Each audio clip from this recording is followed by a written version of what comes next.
Tell me you saw the Doctor Who episode last night. The Daleks are the coolest thing I've ever seen, man.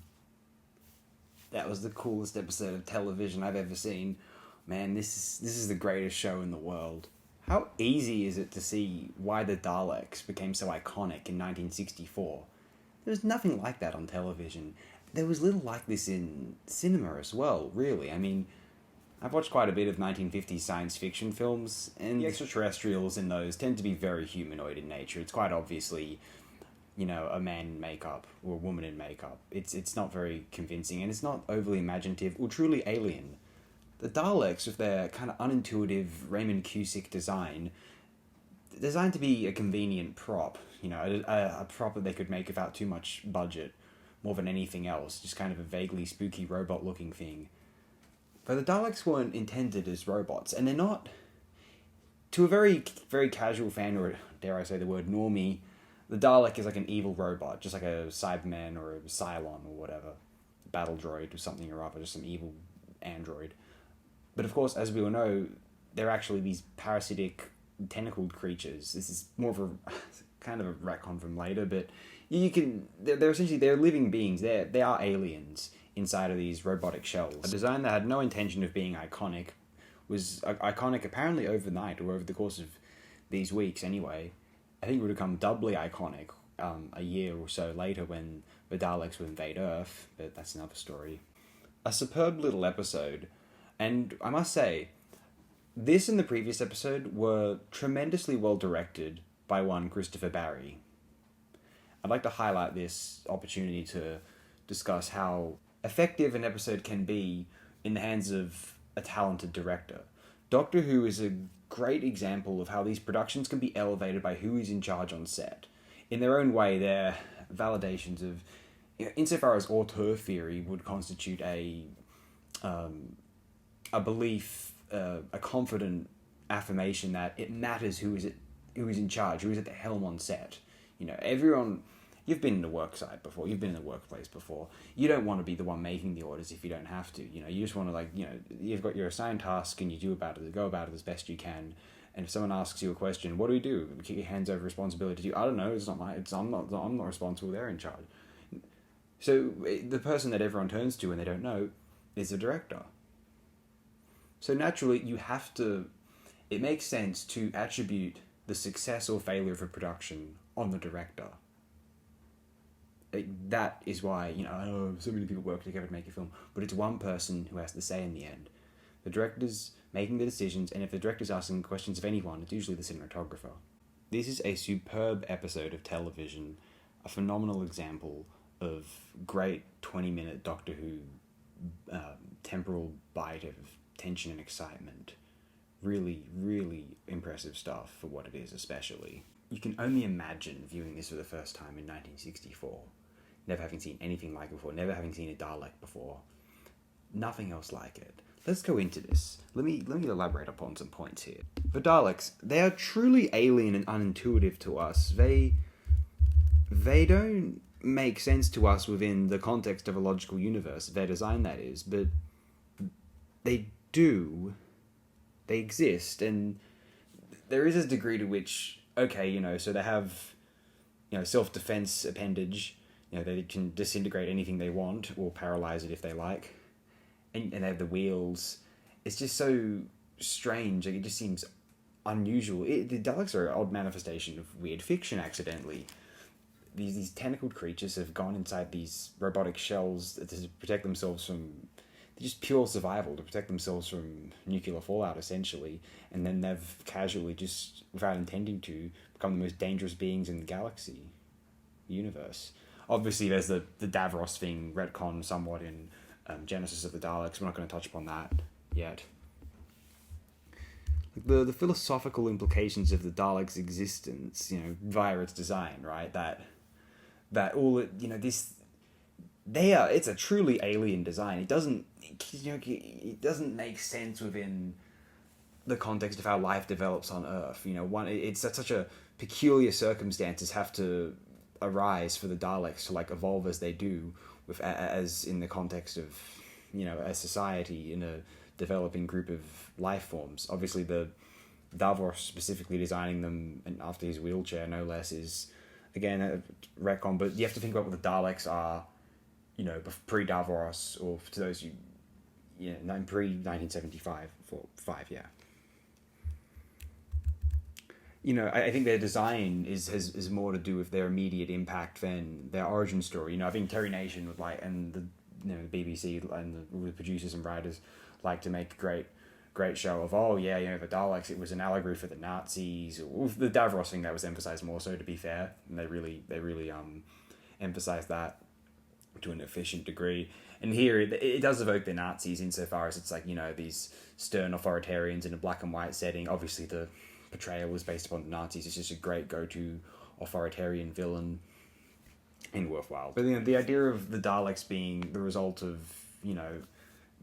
Cold War nuclear fallout and the consequences, and what were once probably humanoids that resembled the Fowls have now become these horrible creatures, the bare extent of a living life form now inhabiting these weaponized shells that make them seem like robots, but they're more cyborg. Who knows what you would classify the Daleks as? I guess they're just, you classify them as aliens rather than robots, as far as and kind of pulpy sci-fi antagonists go. And there's kind of a philosophical distinction between the robot threat, the cyborg threat, or the alien threat, and the Dalek kind of falls in between alien threat and cyborg threat, I think. And the fact that the Daleks were still the most dangerous being in the universe, just because they can disintegrate anything, it's fascinating that that's all it takes. What a strange circumstance of history that these things wound up being considered, if you're a Doctor Who fan anyway, the scariest extraterrestrial being that's ever existed. It's fascinating to me. And you would never think, if someone asked you to design a scary monster, you would never think to design a Dalek, not in a million years. If someone asks you, maybe a somewhat disgruntled or gruff designer at the BBC art department, to design an alien in a week because you've showed it at the end of the cliffhanger and you've got to have it out by the next week's serial, for the most functional, lazy design possible for an alien, and there's a Dalek, and yet it's one of the 5 most iconic alien creatures of all time. Go figure that.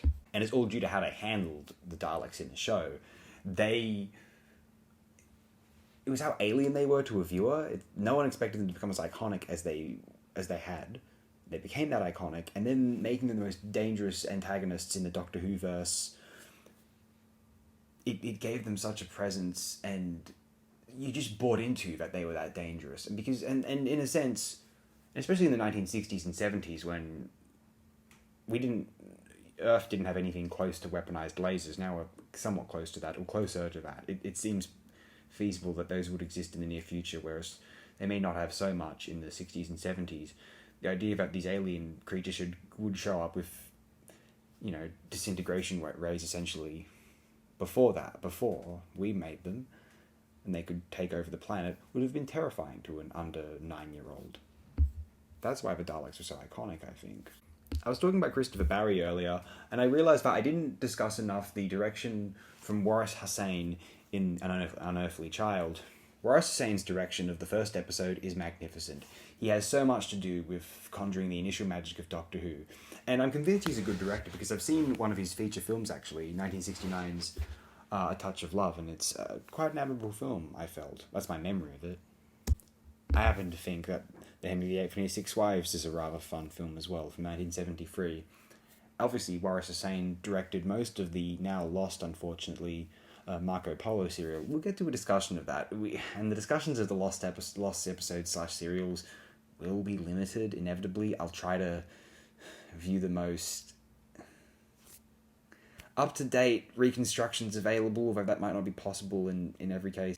By a lot of accounts, Waris Hussein's direction of the utterly spellbinding sets, the greatest possibly in the history of television for up to that point and maybe for the next 20-30 years, the Marco Polo story, we're not going to get into that. Well, essentially, we know Waris Hussein was a talent. There's not much you could do with episodes 2 to 4 of An Unearthly Child, so those are somewhat poorly directed, but, Ken Russell, okay, Ken Russell's different. You could have been John Frankenheimer couldn't have done anything with that. There you go. Someone who actually worked in television. Sidney Lumet wouldn't have been able to set directors who worked. Ken Russell worked in television as well, but Ken Russell was just whack. Ken Russell can do anything interesting, if anything. Let's not even go there today. Point is, I think Horace Hussein's a good director, and there's evidence of it. And An Unearthly Child, we don't use that episodes 2 to 4 as indicative of his talent as a director. Now, Christopher Barry's direction of the first 2 episodes of the Daleks, fantastic. He was clearly an able director of television productions. And we'll get to the direction of the later episodes of this series, because Richard Martin replaced Christopher Barry, and I must say, sometimes this serial appeared uneven, and I hate to say it, but it appeared to coincide, we'll double check going over them again, but it appeared to coincide with when Richard Martin was directing and Christopher Barry wasn't. I think Richard Martin may have had less experience than Barry had up to that point. I did a little bit of reading last night, and I think this was the case. If I remember correctly, maybe I'm mistaken. I don't know. And I have to say, some of the serials that Richard Martin had directed later on could have been better directed, frankly. But, well, that's my memory. We'll see how that holds up in the future. And while we're at it, I'd like to quickly discuss, I think it's important to note, so who is responsible for Doctor Who working or not working? The initial conception was from a producer named Sidney Newman, as far as I know, and from anecdotal accounts of people who tried to piece together the history of this thing, Sidney Newman had a very positive and distinct vision for this program, which would remain somewhat intact by the time it's on television. There are claims that he handed it over initially to one Rex Tucker, who I've read some negative comments about Rex Tucker from some of the early writers, if my memory serves me right. But then he was handed over to Verity Lambert, who seemed to have a lot of faith in the writers of the show and developing it on their own terms and not having so much editorial oversight. And Lambert, I think, is possibly reason number one why the show is working early on. But I must also say, the initial, that, of course, we need to talk about the first episode, the first entry of the Unearthly Child serial, when we enter the TARDIS for the first time. This script is credited to, eventually Anthony Coburn is credited as the screenwriter of the 4 Unearthly Child segments, and I'm pretty sure Anthony Coburn wasn't too pleased with being assigned this. He only could do so much with the material. But what he wrote over was something apparently written by one C.E. Weber, that is of the initial storyline, the initial script of, they weren't named Ian and Barbara yet, but and neither was Susan. His name's Susan, something else. They follow her to the TARDIS and encounter the Doctor. This is what Anthony Coburn wrote over. So we need to credit C.E. Weber and Anthony Coburn for An Unearthly Child working where it does, and Horace Hussein in the execution. And here, in the Daleks, Terry Nation.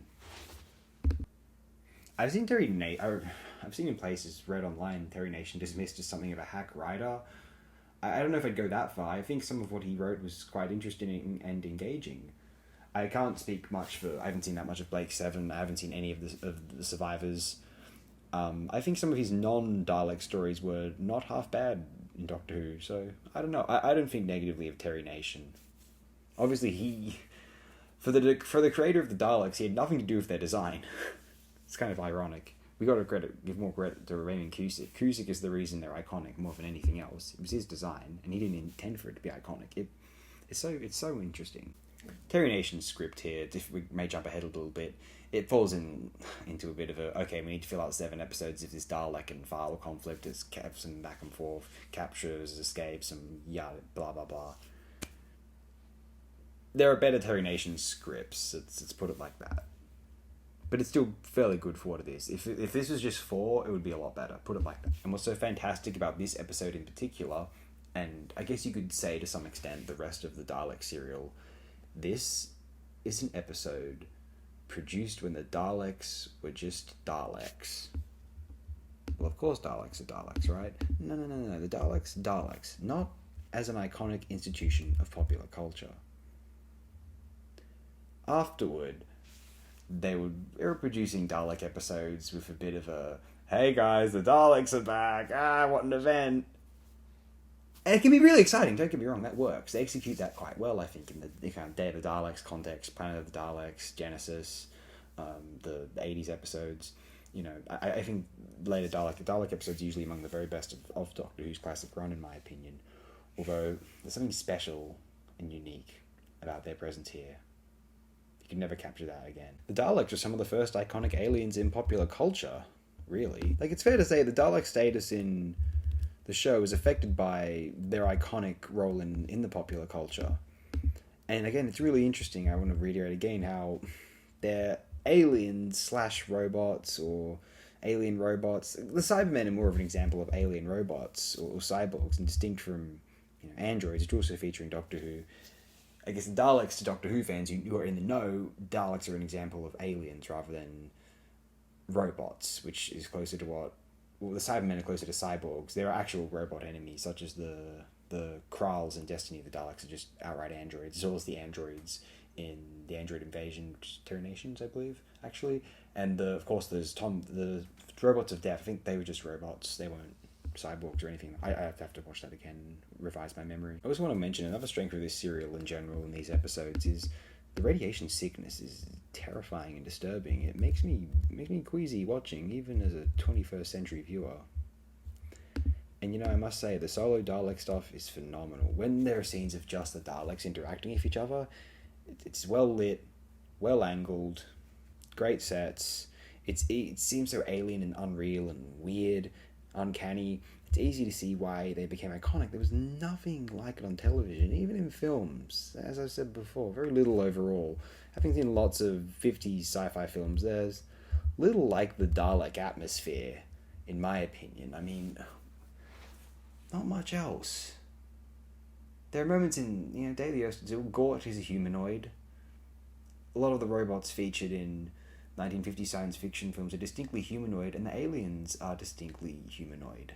The Daleks are something else entirely. This is where Doctor Who kind of belongs in weird fiction as much as it does science fiction. There's an uncanny factor to Doctor Who that's distinct from the kind of precise and logical, intuitive approach of a purely human, non-alien science fiction.